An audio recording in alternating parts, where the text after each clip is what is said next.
ಈ ಹಂತದಲ್ಲಿ ಮೇಡಮ್ ಅವ್ರದ್ದು ಒಂದು ವಿಶೇಷತೆ ನಿಮಗೆ ಬಹಳ ಜನಕ್ಕೆ ಗೊತ್ತಿದೆ. ಈಗ ಅವರು ಪೊಲೀಸರಿಂದ ₹1 ಫೀಸ್ ತಗೊಳ್ತಾ ಇಲ್ಲ. ಸೊ ಪೊಲೀಸು ಮತ್ತು ಮಿಲಿಟರಿಗೆ ದೇಶ ಸೇವೆ ಮಾಡ್ತಿರೋರು, ಆಂತರಿಕ ಸೇವೆ ಮತ್ತು ಬಾಹ್ಯ ರಕ್ಷಣೆ ಮಾಡ್ತಿರೋರು ನಿಮ್ಮಿಂದ ನಾನು ಫೀಸ್ ತಗೊಳ್ಳಲ್ಲ ಅಂತೇಳಿ 2 ವರ್ಷದಿಂದ ನಾನು ಸಹಿತ ವಾಪಸ್ ಕೊಟ್ಟಿದ್ದಾರೆ. ಅದೇ ದುಡ್ಡಲ್ಲಿ ನಾವು ಈಗ ಔಷಧೀಯವನ, ಯೋಗವನ ಎಲ್ಲ ನಿರ್ಮಾಣ ಮಾಡ್ತೀವಿ.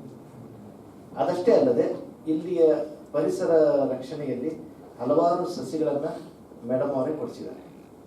ಸೊ ಈಗ ಲೋಕೇಶ್ ಅವರು ಬದಲಾವಣೆ ಬಹಳ ಒಳ್ಳೆ ಬದಲಾವಣೆ ಆಗಿದೆ. ಈಗ ನನಗೊಂದು ಅನ್ನಿಸ್ತು, ನಾನು ನಿಮ್ಮ ಈ ಕ್ಲಾಸಸ್ ಅನ್ನ ಅಬ್ಸರ್ವ್ ಮಾಡ್ತಾ ಇರ್ತೀನಿ ನಡೆಯುವಾಗ.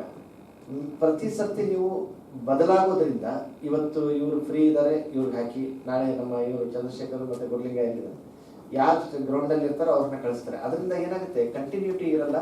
ಆ ಒಂದು 12 ಸೆಷನ್ಸ್ ಬಹುಶಃ ಕಂಟಿನ್ಯೂಸ್ ಆಗಿ ಮಾಡಿದಾಗ್ಲೇ ನಿಮಗೆ ಅದರ ಬೆನಿಫಿಟ್ ಸಿಗುತ್ತೆ.